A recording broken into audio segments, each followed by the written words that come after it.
Good morning. Come on in.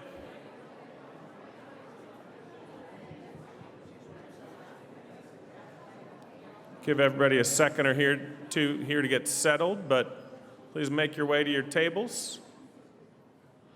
We've got a pretty comprehensive program today, so don't want to shortchange anybody even a minute.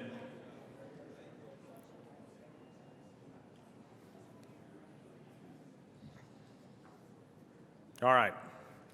Good morning. I'm Dan Gilbane with Gilbane Building Company. I'm the chair of UpSkill's Houston's Executive Committee and serve on the partnership's board as well. Today, we come together to explore and understand the forces changing the way we work and the way we learn as we continue to ensure there's opportunity for the region's residents to succeed in a dynamic economy. Greater Houston's people and collective talent are the region's most important resources.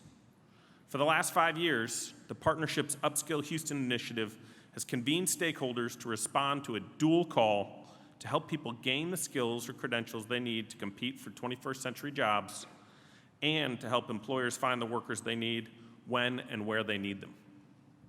As we recognize 5 years of this work, I'd like to take a look back at how we got here.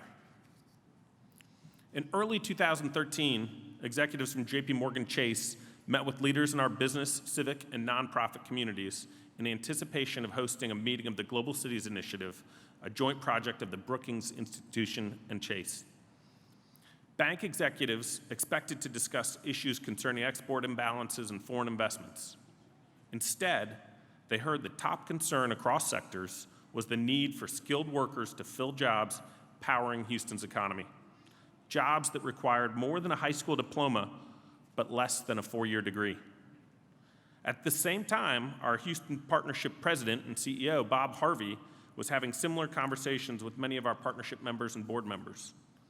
That May, at the Global Cities meeting, Bob announced that the partnership would create a task force to address this workforce gap. The task force was 79 members strong, including leaders in business, education, community organizations, and the public sector. It identified the most pressing challenges to attracting, training, and placing this workforce, and developing a strategy for how to handle these issues. A year later, in June 2014, we launched the UpSkill Houston initiative. Over the last 5 years, UpSkill Houston has laid a strong foundation, steadily building the necessary infrastructure, and I'm proud to say we have started to experience results in closing the people gap and the skills gap in the Houston economy. With employers leading the way, those who have come around our collective table have broken down barriers between industries and economic sectors, shared best practices, and put aside differences to think differently and collaboratively about how to build a more effective pipeline of talent. We've demonstrated the power of convening and collective action. Together, we have influenced an environment that allows and supports innovative partnerships and the sharing of information between employers, educators, and community leaders. Here are a few examples. At Houston Community College, our UpSkills Works conference presenting sponsor, thank you, developed its Centers of Excellence concept with a focus on preparing students with the right skills to build successful careers. HCC worked with industry partners to align its programs with industry needs and look to UpSkill Houston's emerging sector council structure to inform its own development efforts. Trio Electric, another one of today's sponsors, spearheaded a pre-apprenticeship program in partnership with Spring Branch ISD and HCC. The program offers Spring Branch students the opportunity to learn on-the-job skills through paid internships and earn the credentials they need to enter the workforce, all while still in high school. The program's first cohort just graduated, many with job offers from Trio, and some with scholarships to continue their studies at HCC. By September, when the third cohort begins, the program will have 280 young people in their careers or considering electrical careers across Houston, Austin, and Dallas.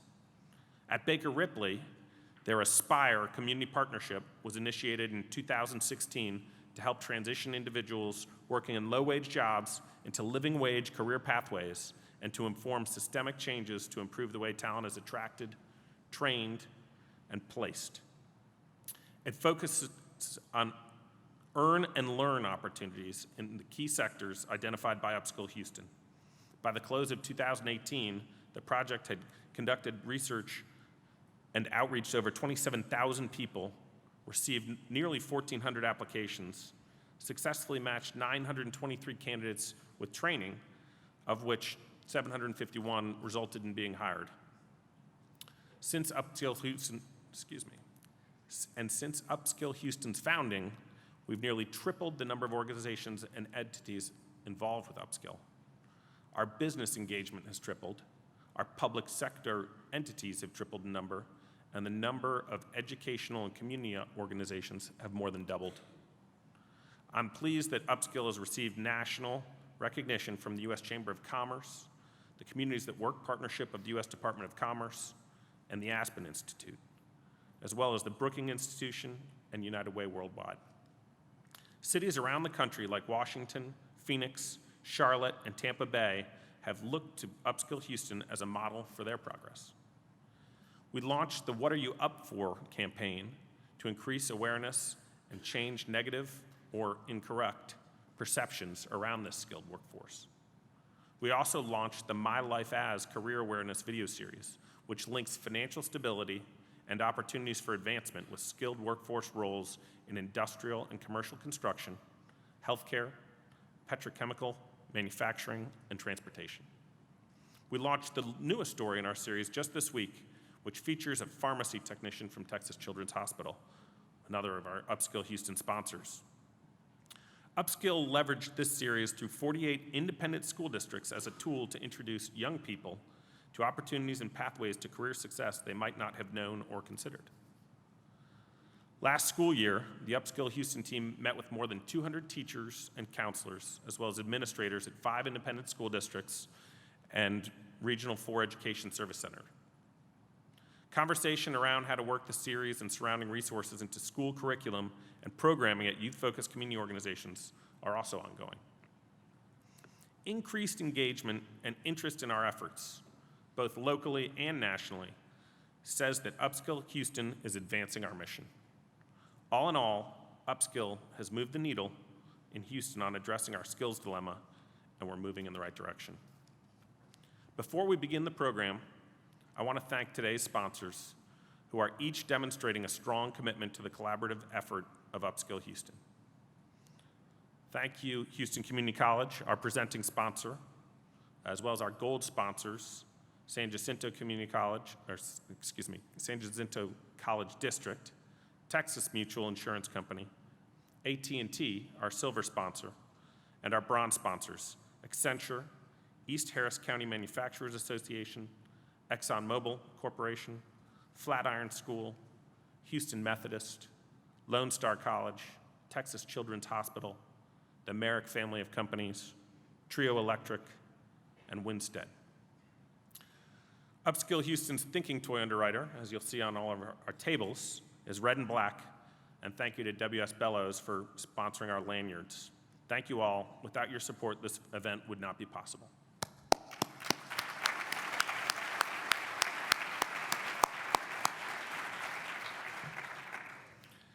That said, as we recognize UpSkill Houston's 5 years of work, we know that the net effort is not over. What does the future hold for our labor market and our residents? How can we accelerate the impact and momentum of our work? This is what we've come together to explore today. During our lunch, I'll sit down with Beth Cobert, CEO of the Markle Foundation's Skillful Initiative, for a fireside chat around why skills are increasingly becoming the new currency of success in the workforce of the future and how we can embrace this idea.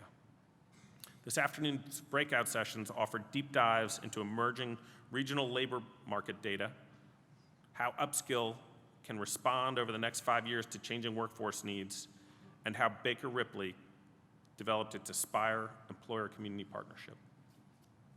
But first, the partnership's Peter Beard, Ryan Helwig from the research firm Techonomy Partners, and Mike Lewis from Boston Consulting Group will dissect regional and national workforce and education trends and discuss how UpSkill Houston can respond. A little background about our panel. Peter Beard serves as the Senior Vice President for Regional Workforce Development at the Greater Houston Partnership and leads the UpSkill Houston initiative. Prior to joining the Greater Houston Partnership, Peter served in executive roles at United Way Worldwide and the Fannie Mae Foundation. Prior to the Fannie Mae Foundation, he served as general counsel at Habitat for Humanity International and was in private legal practice at Sems, Brown & Sems. Ryan Helwig is an accomplished economist and consultant with more than 15 years of experience spanning the public, private, and nonprofit sectors. Helwig's experience encompasses an early career spent with the U.S. Department of Labor Bureau of Labor Statistics and the Economic Policy Institute in Washington, D.C., followed by senior project management experience within Battelle prior to co-founding Techonomy Partners in 2015. Since 2006, Helwig has conducted numerous projects in regional economic analysis, competitive benchmarking assessments, and workforce strategy development for a range of clients, including the Maryland Life Science Advisory Board, the Oregon Workforce Investment Board, Science Foundation Arizona, the Iowa Partnership for Economic Progress, and the state of Indiana. Finally, Mike Lewis is a key member of the energy practice at the Boston Consulting Group and leads its Houston office. Mike is part of the Change Management Global Cadre, working primarily with clients in the energy sector. He's consulted on projects involving strategy, operations, and organization and change management, topics for which he is a top BCG team member. Peter, Mike, Ryan, please join us on the stage.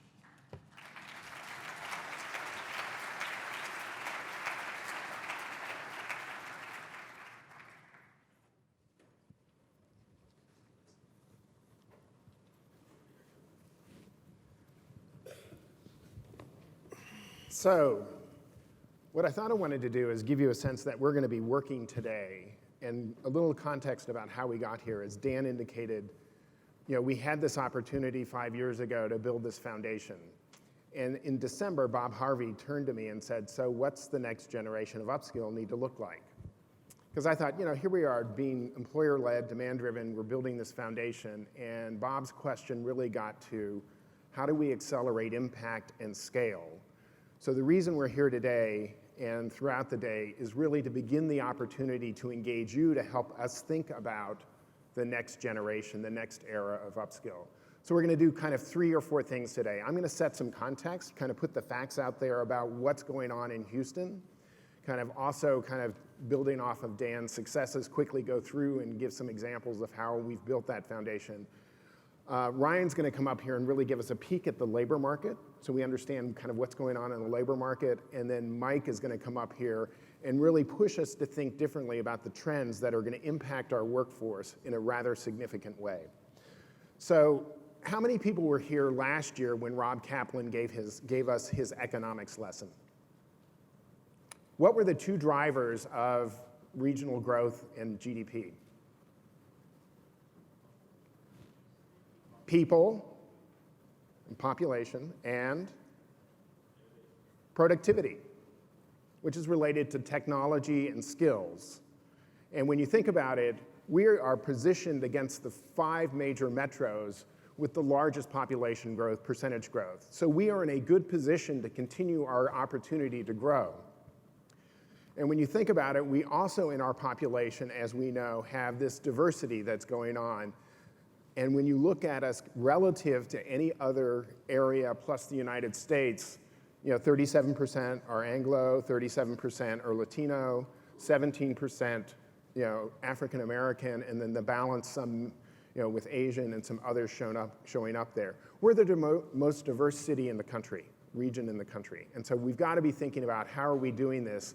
And those of you who've seen Steve Kleinberg's work know that when you look at kind of the white population and the African American, Anglo, and Latino population, the white population has its bubble at the older end of the spectrum. And the Latino and African American population is the bubble in the younger ages. 70% of Houstonians under the age of 20 are of color. So we also benefit from a regional economy that's diverse.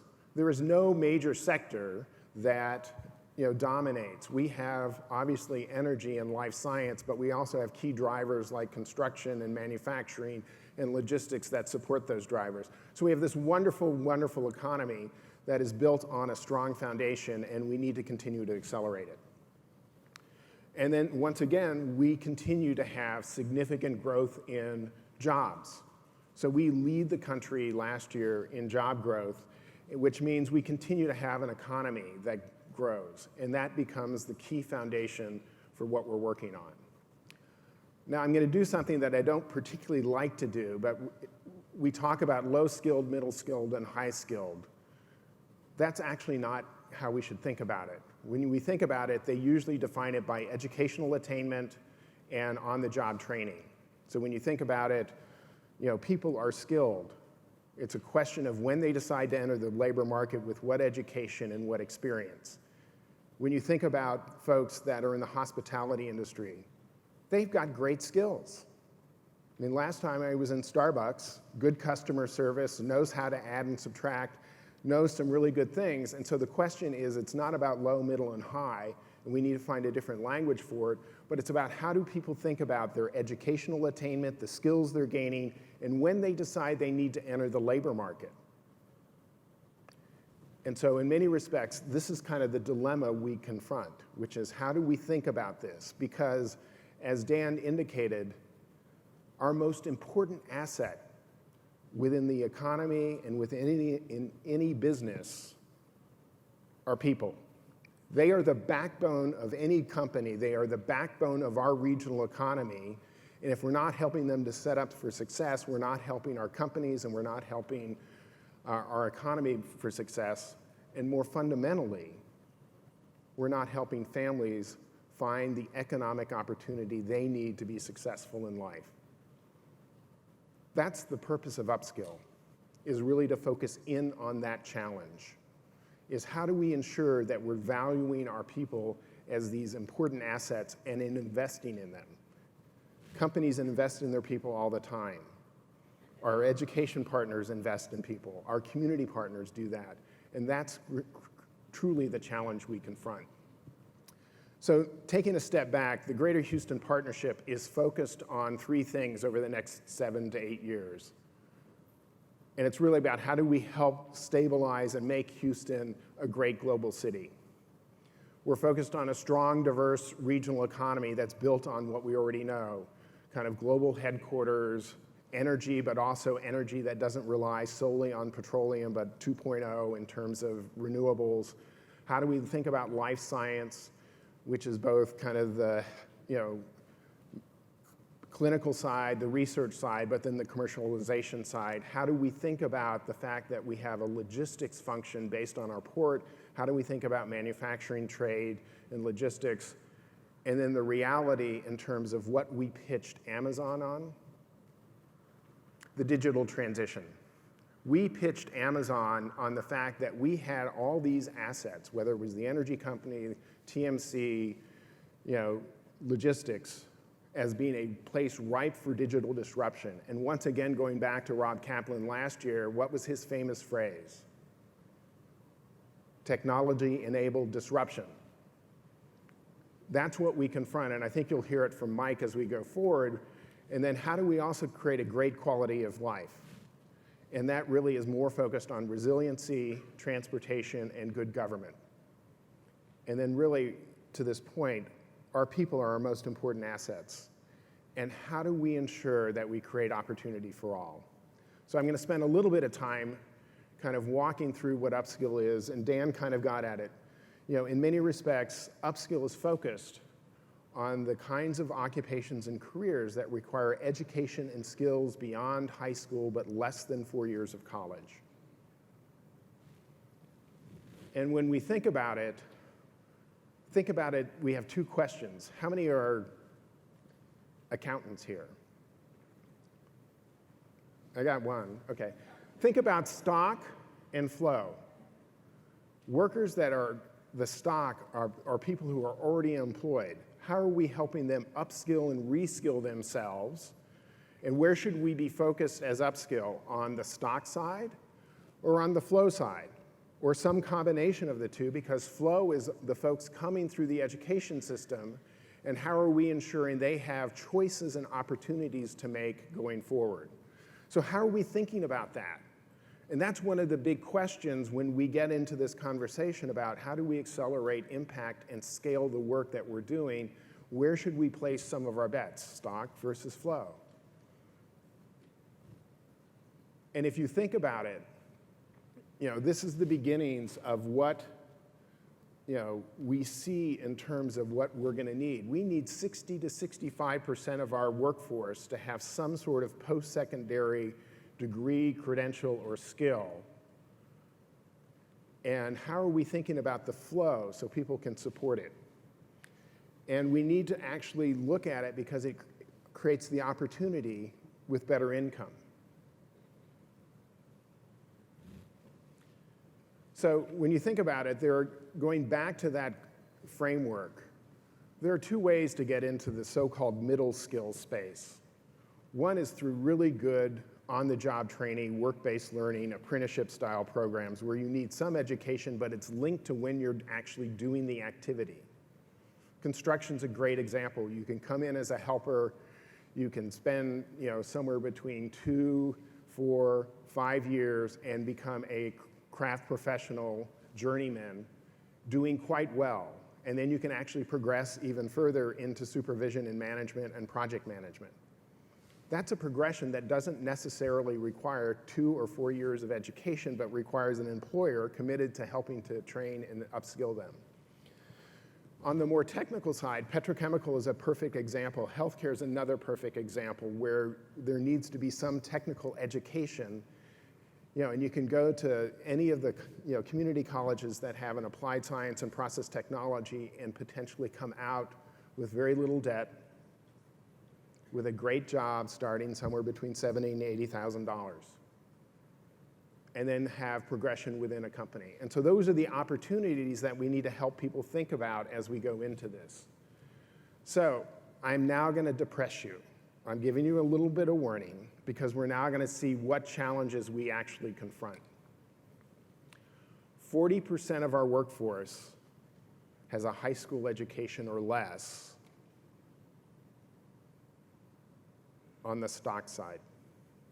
How are we going to help them upskill, reskill into these other positions?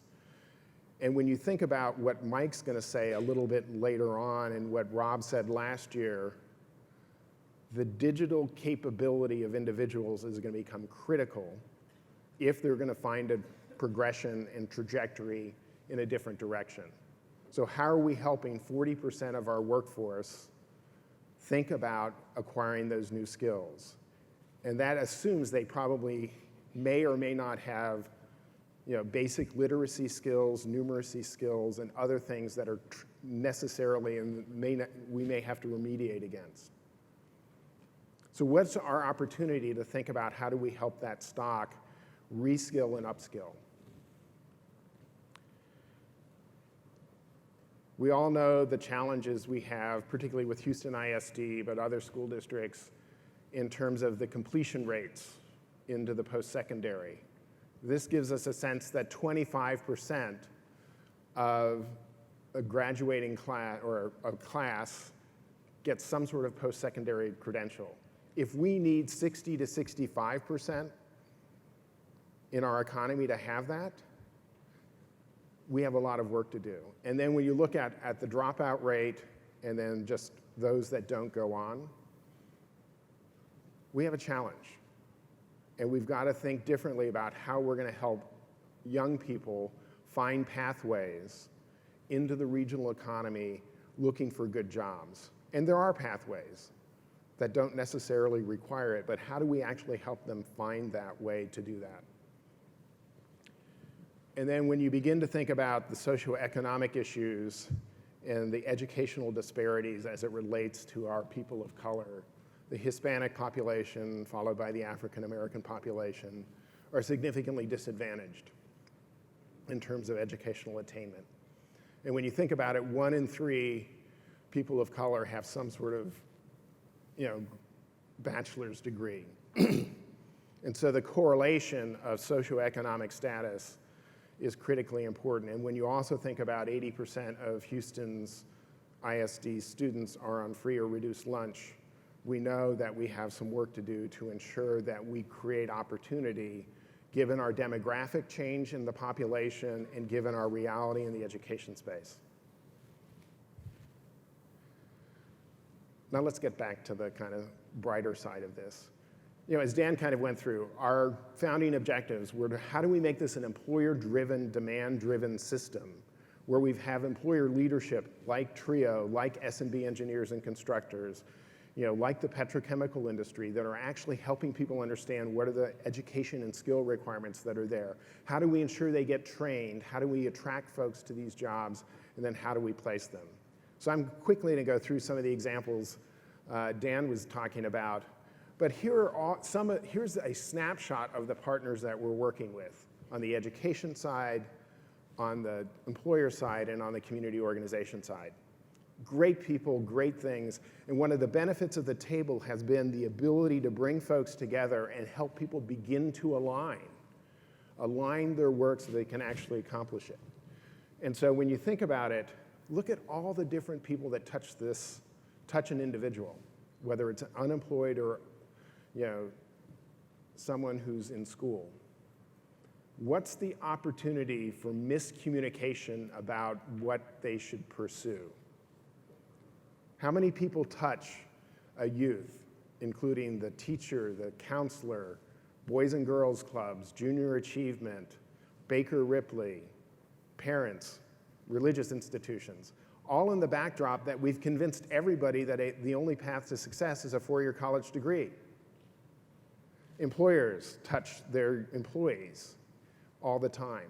So how do we create greater alignment in the region and community-based organizations doing the Lord's work in terms of helping people find those opportunities? All are touching, and our big opportunity is how do we continue to kind of align and move in the right direction to ensure folks have this opportunity. So, Dan mentioned we've continued to grow. When we first started, 70 different organizations, and we're now, getting close to 200. And so we've had really nice growth. This gives you a breakdown.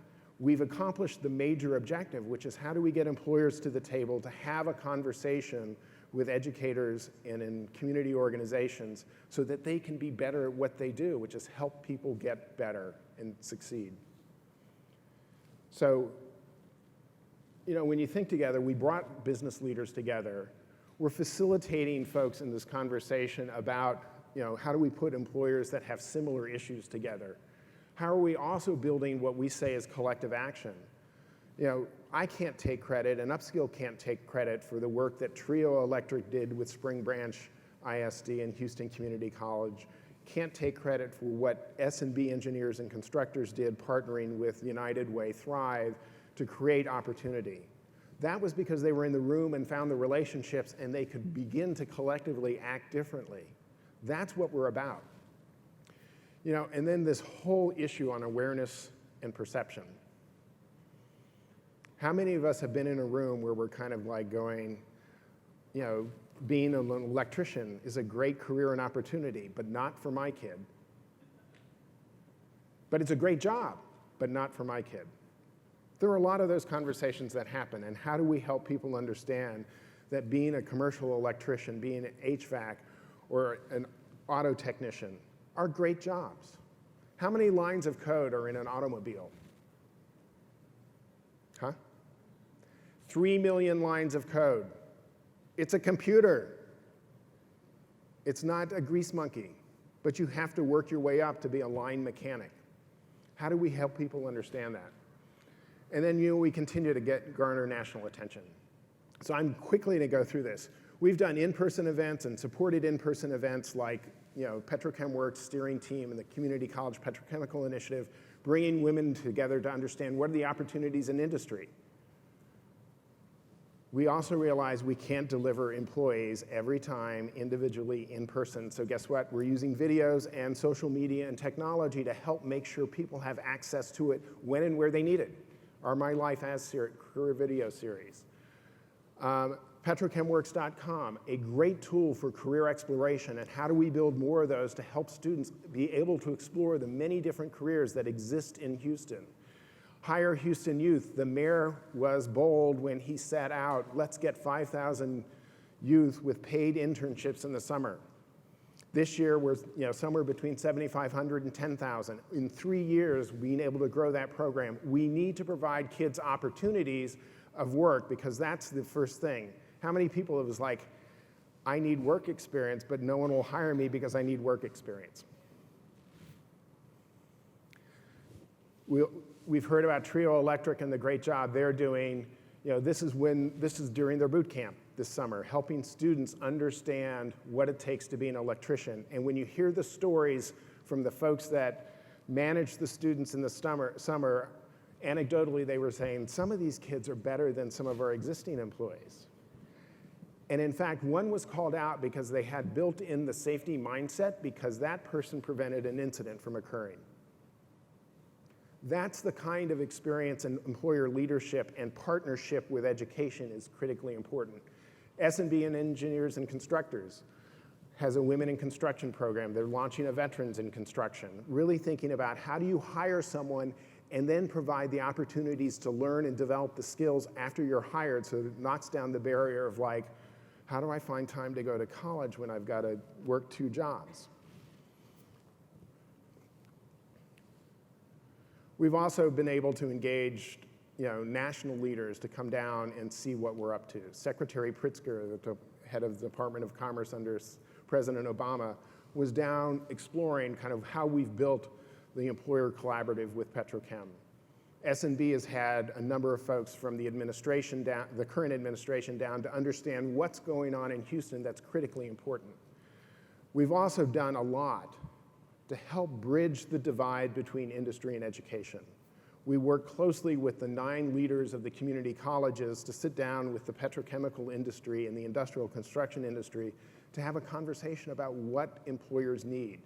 This is critically important.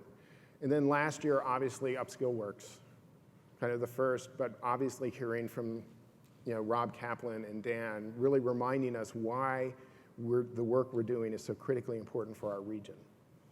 And so, at the end of the day, how are we going to accelerate and scale this work to make a difference for the residents of this region?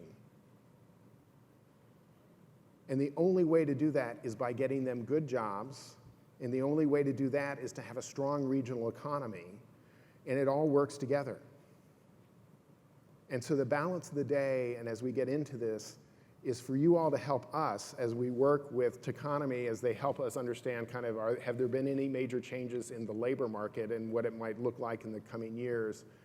And then the Boston Consulting Group as we think about strategy and where should we place those bets? Kind of stock flow, should we be thinking about awareness? Should we be thinking about the collaborative table? What are the things we should be thinking about? So that's what we're here to do. And you'll have the opportunity not only in this session, but in the breakout sessions to really help us go deeper. So I'd now like to invite Ryan to the table. Ryan? Thank you.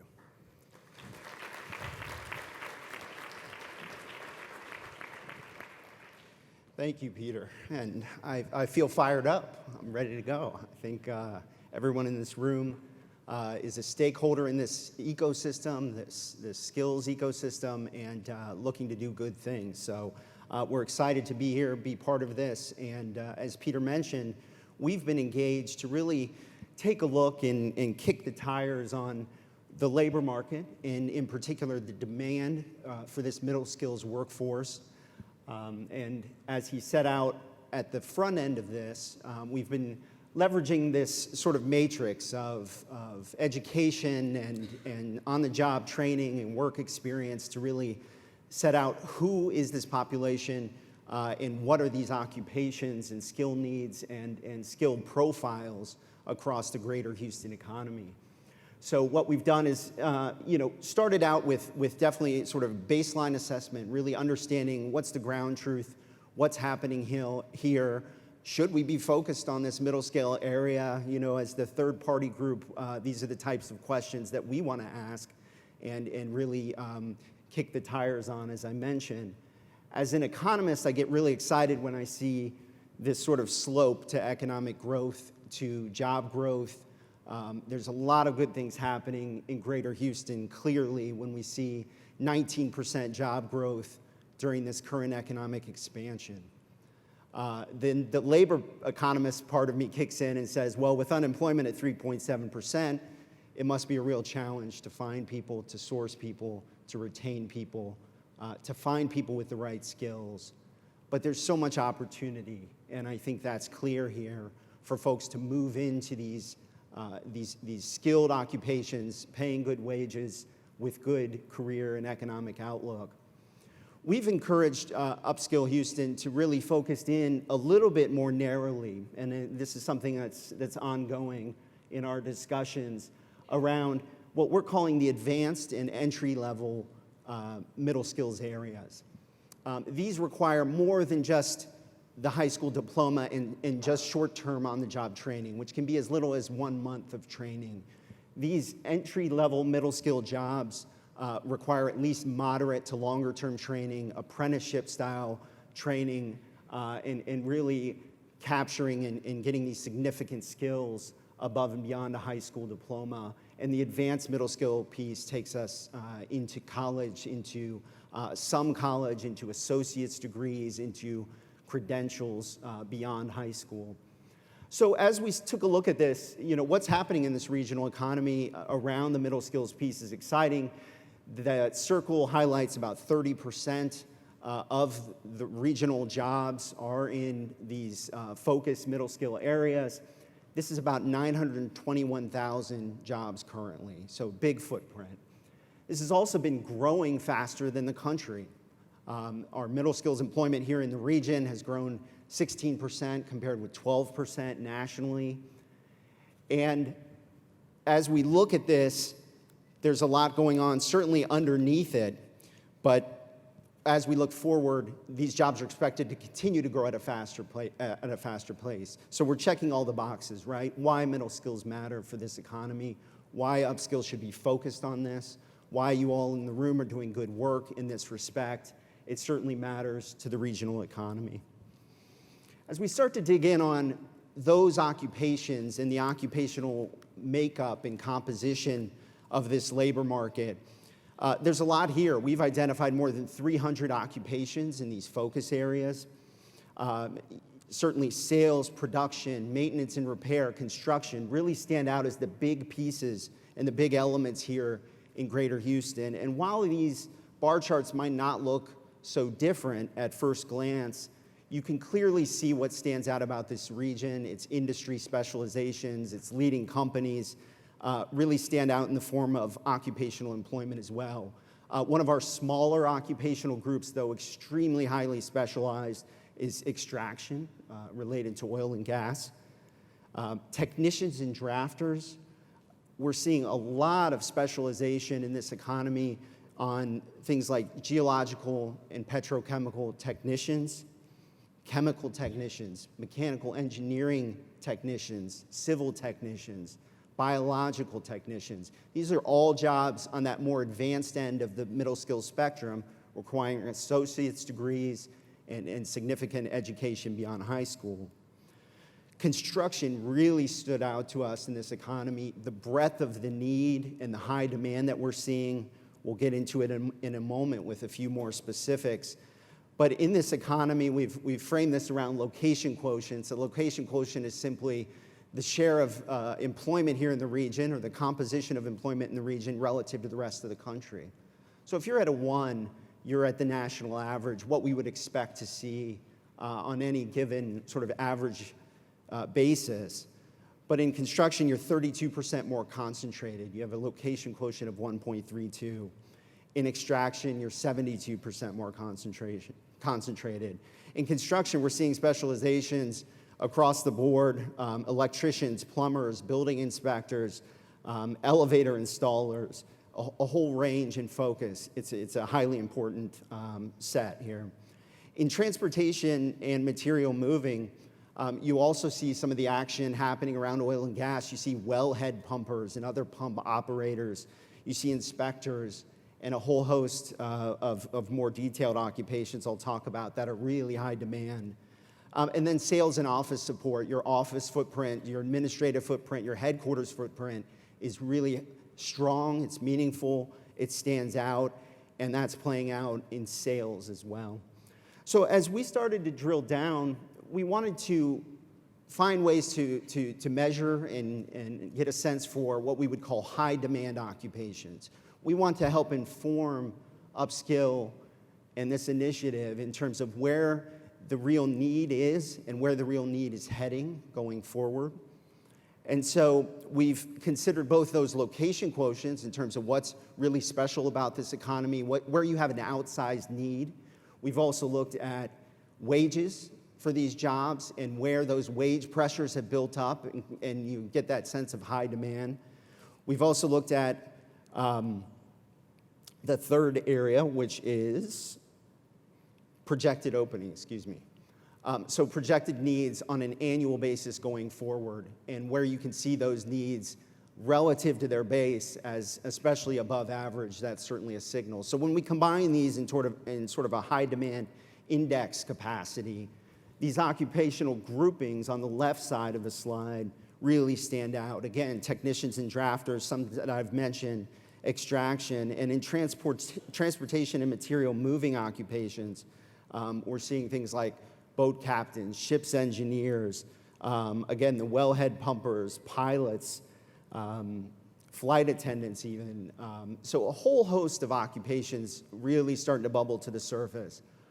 But we also know that there are some key overlays here we're trying to consider, which is not only this high demand index and where we see demand happening, but also the sheer volume of the need and the volume of the demand. Some of these occupations have thousands of jobs to fill every single year.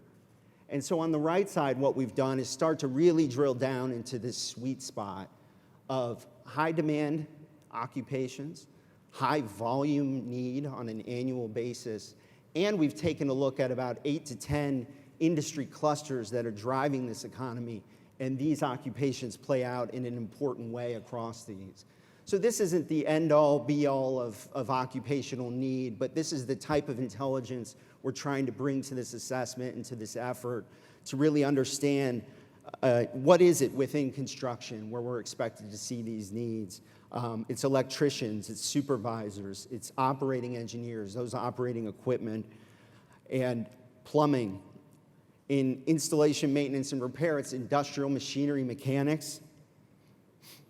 It's in the production aspect, it's chemical equipment operators, inspectors, testers, welders. So these are areas that are really standing out. And in sales and office, medical secretaries, it's skills and knowledge that are sector specific about billing aspects and coding and whatnot that really play out in that aspect. Sales occupations are really standing out. So again, we're starting to drill down. What's really interesting and what really stood out to us on this first take is all of those occupations on the right are in this entry middle skills grouping.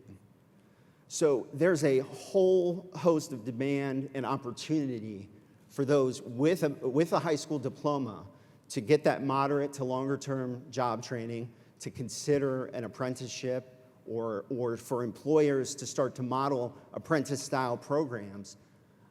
Peter and the team and the Boston Consulting Group team, we've been talking about some of the work of Joe Fuller at Harvard University and looking at areas that haven't traditionally been apprentice-focused or apprentice-ready, and are really, in terms of their skills, their needs, their demands, the prospects for these jobs, are really ripe for this type of engagement. And some of these occupations show up on his list, welding, medical secretaries, and even some of these sales rep occupations. So there's exciting opportunity here. And this afternoon in our breakout session, we'll be talking about some of this. We cannot lose this advanced middle skills piece, and we don't want to downplay that. Because as you see in this slide, there's a lot of demand.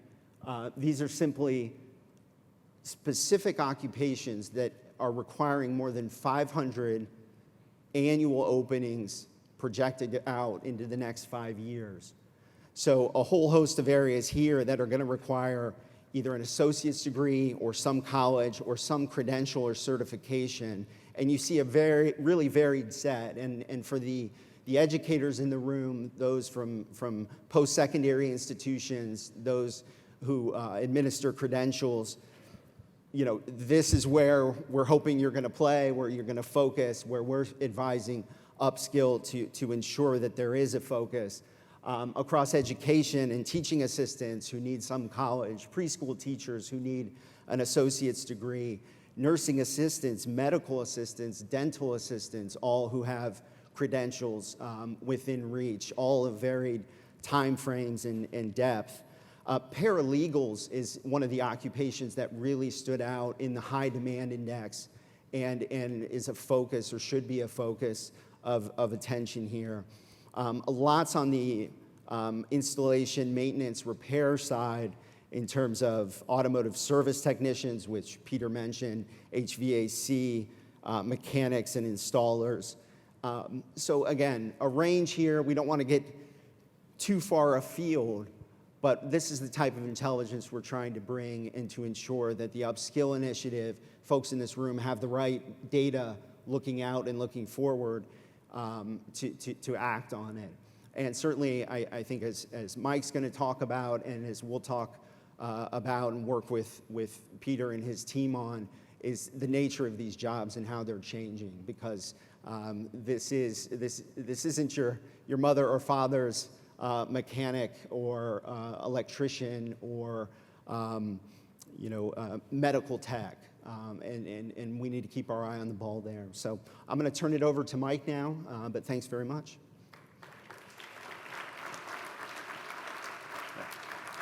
Thank you. Thanks, Ryan and Peter. As they both mentioned, a big part of this session and this afternoon is going to be listening. And so we'll get to that in a minute. During my talk, we're actually going to listen. The first thing is recap some of the insights and listen to your thoughts on what's been presented. Share some of the trends that we see in the future of work and how work is changing. And then wrap up by listening to a reaction to those trends, because that's going to be what helps us chart the course for the next 5 years of UpSkill. My client work is primarily in the electric and gas utilities sector. And over the last year, or not much more, 12 to 18 months, and looking over the next 2 or 3 years, the level of change I'm seeing in how people do their jobs and how work is changing on the ground is incredible. One of the big expenses and one of the big activities for electric utilities is tree trimming. You trim the trees far enough away from the transmission and the distribution lines so they don't grow over them and then cause outages.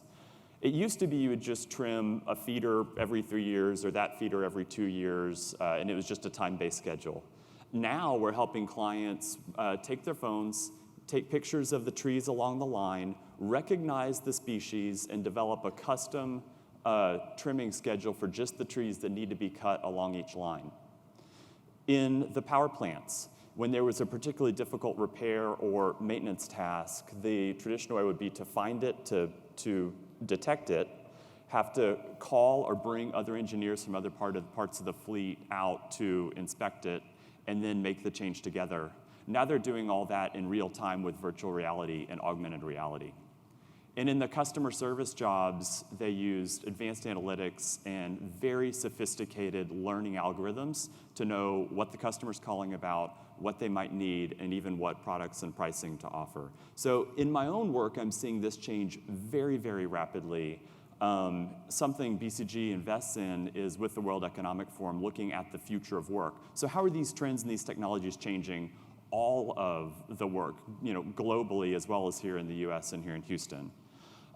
So that's what we'll focus on today is, like I said, I'll recap some of the learnings and listen to a reaction to the first part of the session, share 7 trends that we think are really going to change the way jobs work and affect our mission, and then listen to reactions to that. So we heard from Peter and Dan that we have a tremendous challenge in Houston coming up. There's 1 million middle skill jobs, which is incredibly exciting. But 65% of those jobs in Texas in 2020 will require more than a high school diploma. The current workforce only 40% of the current workforce has those necessary credentials. So I think the case has been clear that we have a desperate and important need to address this challenge. On the demand side, the increase in skills and the inability to find those skills and those talents in the market is one of the top things that we hear from employers. A few quotes here. The skills needed on the job are changing so rapidly that recruiting candidates with the right skills and learning mindset is a huge hurdle.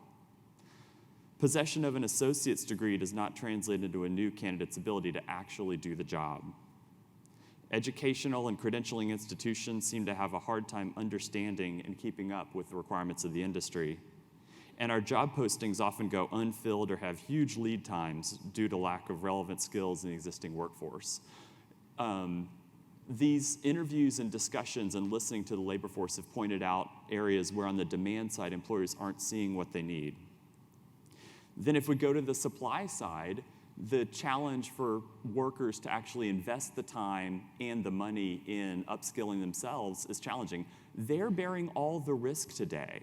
We don't have the safety net and we don't have the connections put in place yet to really help workers on a broad scale to upskill themselves and then enter the workforce. They're very high immediate costs. There's a negative short-term effect on wages from investing in yourself and taking hours out of the workday to pursue education. And there's very little time to invest with a busy life and a busy family. So now we want to actually listen for a minute. And so let me ask you to do something that, so we had an announcement when you all walked in and said, please silence your phones. So now I'm gonna ask you to take out your phones because we're gonna try to take a poll and listen for a second.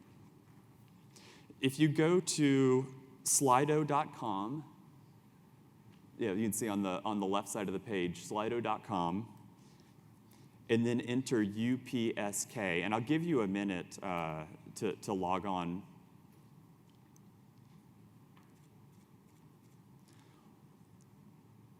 What we want to do is listen and get a sense of what are the most critical middle skill supply issues to solve.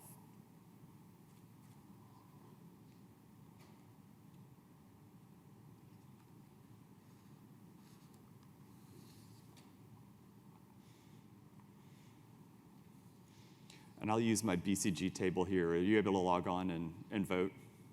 Good.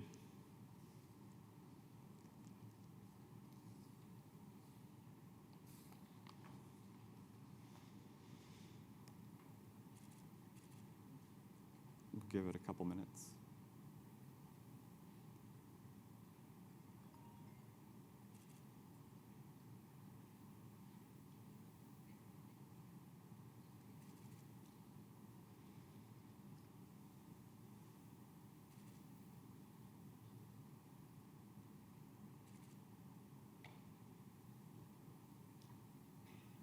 Okay, so I think we're going to get the results now.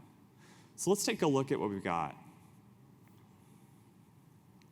Yeah, we had a number of reasons listed, but so people are still voting. But the top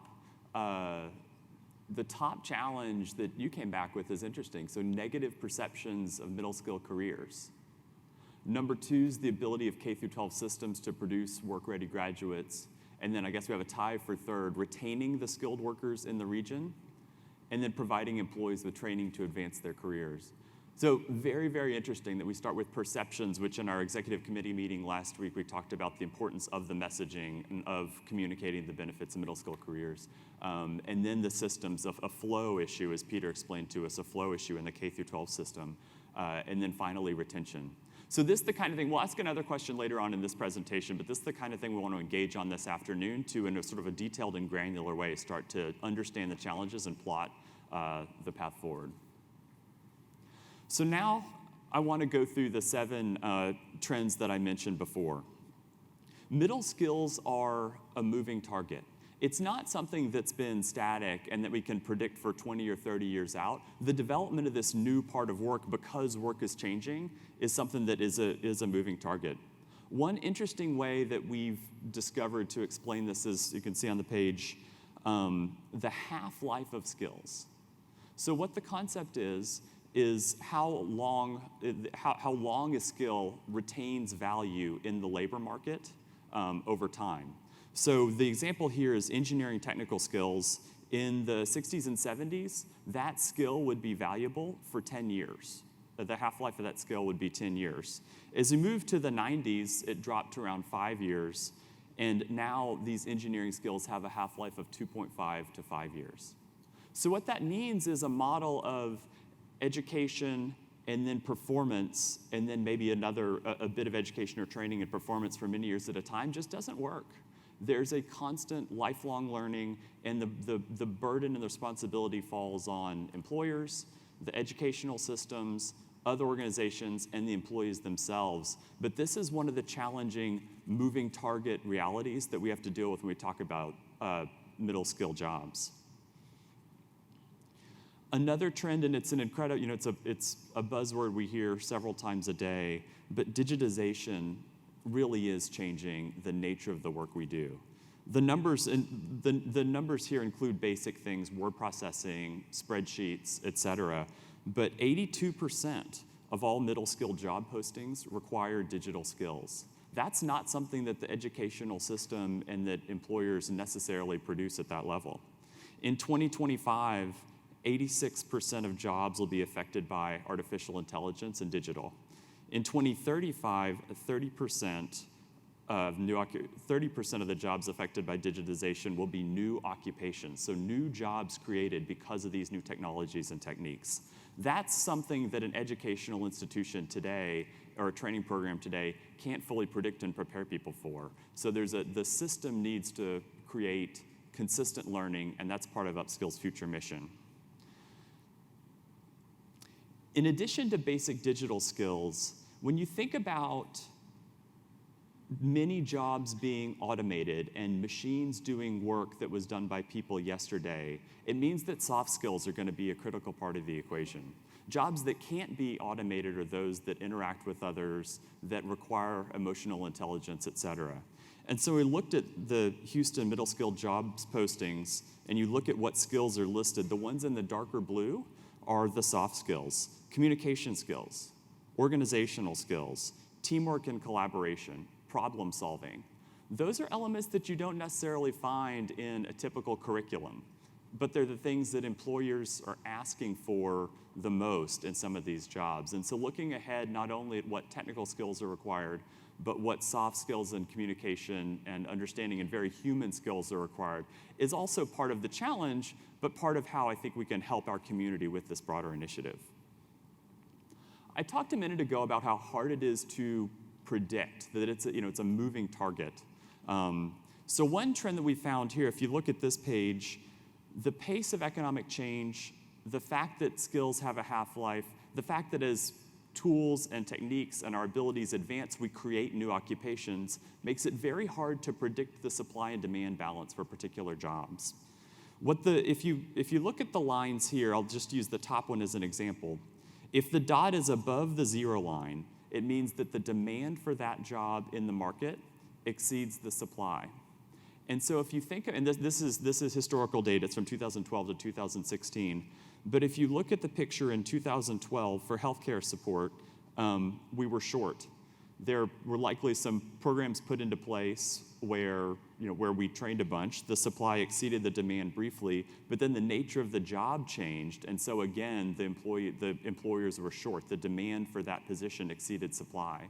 And the point of this is not to talk about healthcare support or any particular occupation. It's just to show that there's a time lag or a step change in the training programs where we see a need, we develop programs to train for that need, we do the training, we reintroduce people to the workforce, and with the fast pace that we've been talking about, that reintroduction often happens after the fact, after the job has already changed. And so this agility in the development and potentially development along functional and skill lines instead of along industry lines might be a much better way to serve the workforce of the future.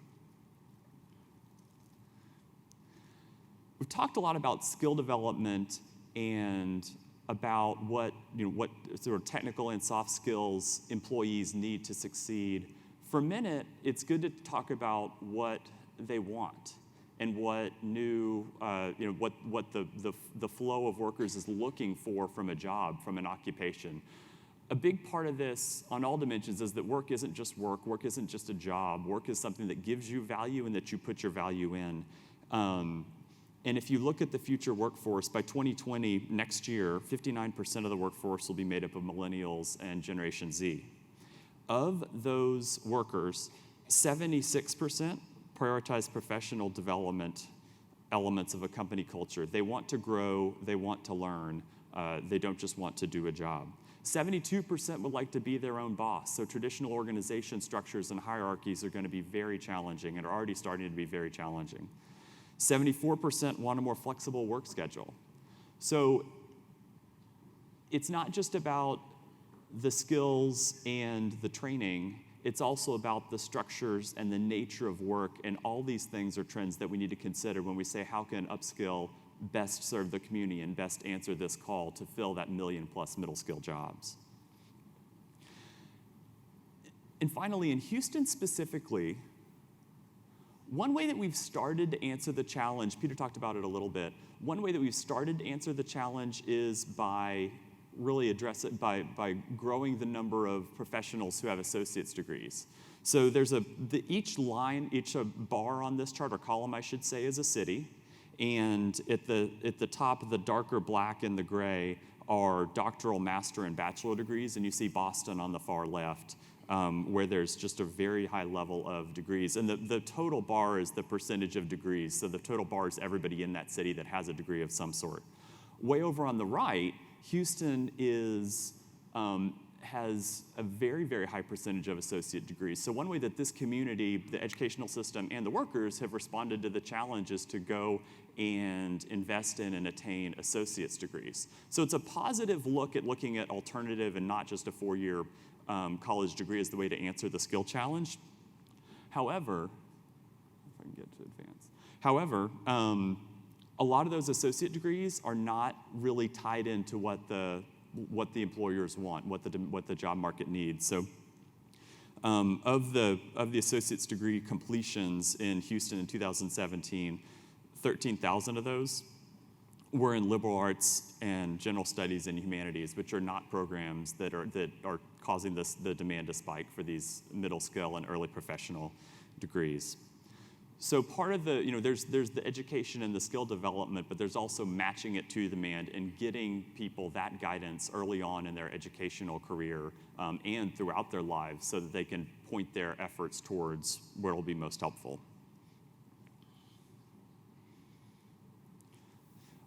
Again, flipping over to the employer side, the middle skill jobs often come with elevated degree requirements. So we talked a minute ago about how Houston's answered the challenge with more associate's degrees.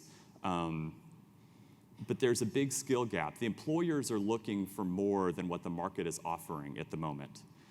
The jobs with these higher degree requirements take longer to fill. They don't provide really an equal opportunity for all because there is a discrimination based on the skill development and educational opportunities. And with wage inflation and higher employee turnover, employers and employees pay a premium for defaulting to the 4-year college degree. So now I'd like to listen again. So if we go to slido.com, I just walked through those 7 trends, and I'd like to again listen and understand which of those hits home for you the most. So just to remind you, they're the skills becoming obsolete more quickly, increasing requirement for digital skills, the requirement for soft skills and non-cognitive skills, uncertainty and forward-looking business needs and talent demands, changing expectations of younger incoming workforce, the mismatch between job demands and the credentialing programs, and 7, the elevated degree requirements in job postings. And so the question is, which of these pose the greatest challenge to your organization or to your business? And we'll give it a couple minutes for you to go through and vote.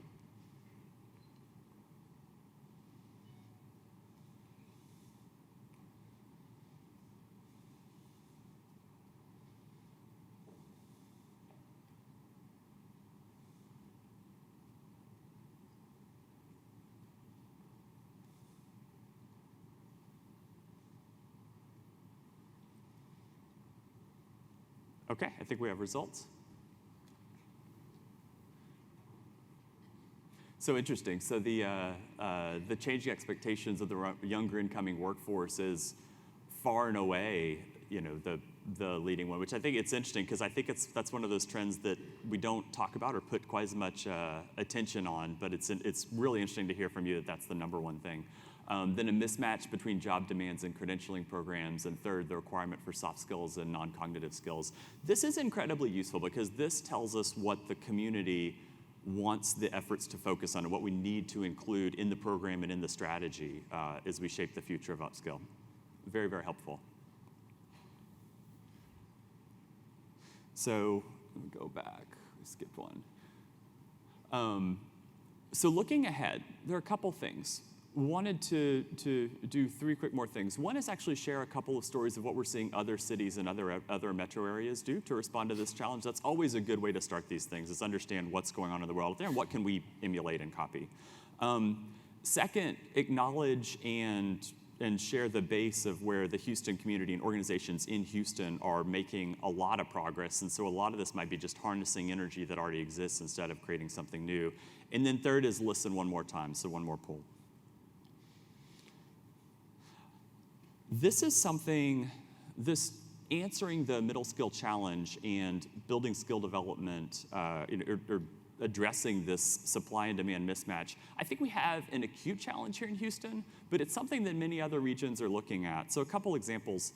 When you look at the Pacific Northwest, the chamber in Seattle, so Louise and I visited them a couple of weeks ago to understand how they did it, and we had a mayor in one of the smaller cities in the area, the head of the chamber, which is a collection of CEOs, a CEO-only group, and then a noted economist talked to us about it. And the notable thing that they've done to address the middle skill gap is really bring in a thoughtful way an exclusive set of business leaders together to understand what the demands are and where they think they're going, what their strategies are, and then working both with the municipalities, so the mayors and the county officials, and the educational institutions to have sort of a triangle of folks, government, education, and business that have jointly said, here's how we want to solve this problem in a very specific way. Another example was about a month, maybe it was 6 weeks ago, Bob Harvey and Thad Hill and I went to the Greater Washington Partnership to understand how they've built their digital credential. If you remember from a few slides ago, 82% of the jobs in the future of the jobs opening now, the middle skill jobs, require digital skills. They did something similar. They gathered a set of CEOs, they framed the question, and their reaction to this, by the way, was started by the fact that they had the Amazon headquarters moving to the Washington area, and they said, do we have enough workers to actually work here with the right skills? So they gathered a set of CEOs, they understood what the need was, then they talked, in their case, to a number of four-year educational institutions and said, what degree programs do you have in place to solve this? Then they got very specific. So they built a general credential for digital credentials that had 46 KSAs, knowledge, skills, and abilities that the employers needed. They then worked back with the educational institutions and said, what programs and classes do you have in place that can match that? Or if you need to add a few things, what can you tack on to build that? And so their way of doing it was just getting to the specifics. What do you need today? What are you likely to need in the future? And very specifically, how can we start to build that and bridge that gap? And so in this effort, when we look at what the future of UpSkill can be in solving this challenge, looking at what other cities have done and the way that they've partnered across traditional lines has been very helpful. We have a lot of folks, a lot of institutions in Houston already doing this. It's a busy slide, but it's good that it's a busy slide because we have dozens of institutions looking to attract talent, dozens of institutions who are dedicated to training that talent, and then dozens of institutions that are working to help place that talent. And so combining the coordination and the convening power of UpSkill with the energy and the expertise in the community to serve these actually paints a very promising picture for the future. So that's really the question for today.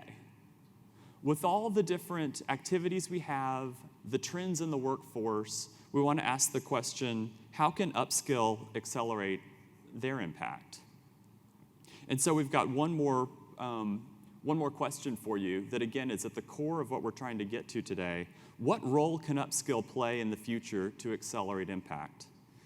Bringing various stakeholders from the Houston community together, building awareness of careers that do not require four-year degrees, facilitating transparency of data on efforts to reskill and upskill in the region and fill the demand-supply gaps, helping create work-based learning opportunities through industry collaboratives, helping steer educators towards employers' needs, improving the employability of applicants through basic skills and training, or influencing businesses, educators, and community organizations to work towards common workforce development goals. And we'll give it a couple of minutes for you to respond.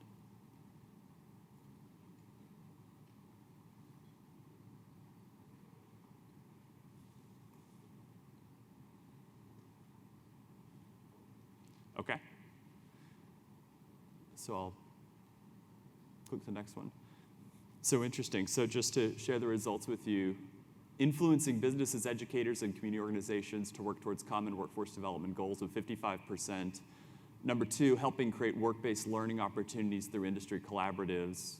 And then finally, building awareness of careers that do not require four-year degrees. So again, the input's very, very helpful. This, the lists are long and there's so many things that we can tackle and consider. Knowing what this room believes the real challenges are is very, very helpful.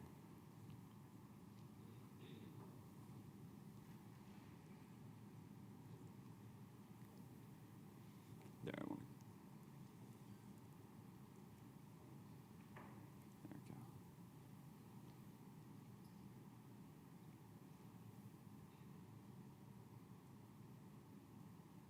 So that's really what we wanted to cover with you today. I'll actually, the final thing, I don't know if we have any time for questions or discussions. I was going to turn it back over to Peter to lead us through. We've given you a lot of information. We've covered the background of UpSkill, some of the recent accomplishments, some real good insights into the market data, and finally trends that affect the future of the workforce. Now we'd like to open it up if there are any brief questions. Peter. Any questions? See one, any others? Because I'm going to try to take 2 or 3 at the same time so we can get it. Is that okay? One here.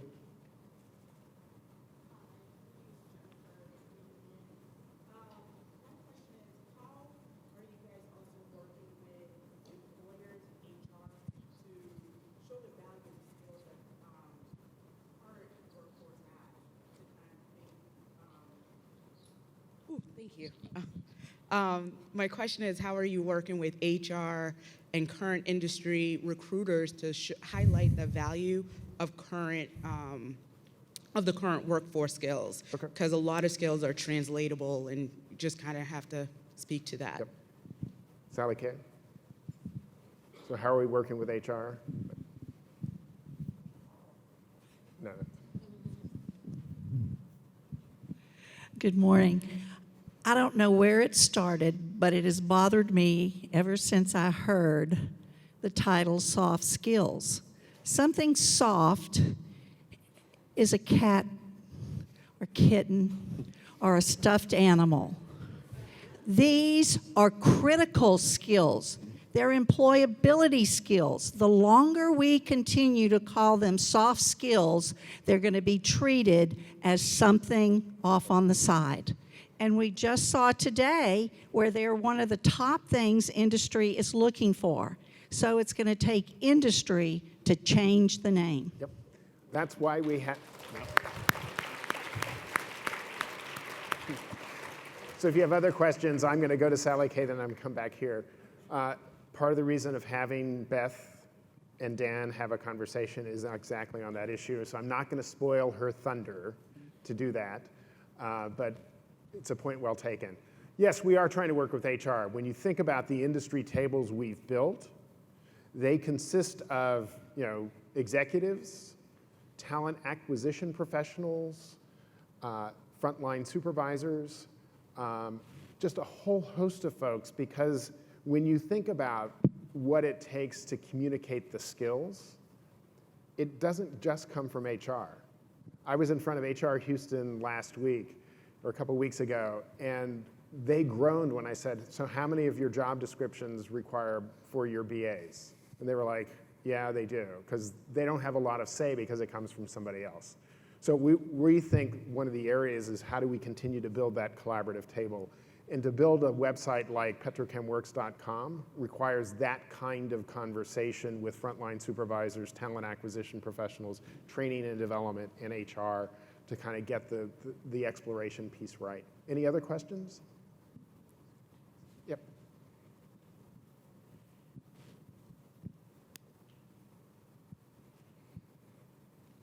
So when we talk about Metro Houston, it's a pretty expansive geographic area, and I know there are many of us who live way out in the suburbs but are still considered metropolitan Houston. What work is UpSkill doing to kind of regionalize and make specific data quests for those of us who are in the suburbs? I don't know if Yeah, Mike wants to take it. I was gonna bring a couple examples from the cities I visited, both the Seattle and the Washington D.C. examples. They quickly got to the reality that transportation and bringing the disparate communities together is a critical part of the answer, because you're talking about time, you're talking about expense, and you're talking about just the human connection that a good transportation system brings together that is needed. So I mean, that has to be part of the equation. Just the practicalities of delivering it has to be part of the overall equation. And Ann, one of the questions we've asked BCG to look at is what would it take to think about localizing and regionalizing that piece of it. Certainly the awareness activities is ripe to help do that. But I also do think, can we bring kind of the playbooks and other things to other similar organizations that may have that much more regional focus? But that's one of the questions we've asked them, and there's a good example out of Kentucky where the entire state is really looking at how do they kind of work in a coordinated way across the state. And keep in mind, Kentucky only has, 4.5 million people. But they have, they've divided up into 4 areas to kind of think about how do we help the sub-regions within the state grow. So that's it. So I want to say thank you to Ryan and to Mike for the great work that they've done.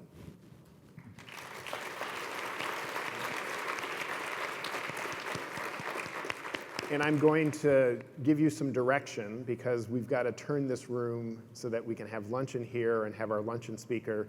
As you saw on your way in, there's a marketplace with a bunch of different organizations, education, community-based organizations, sharing the work that they're doing. So use this as an opportunity to do networking. We'll be back in the room at noon, I believe.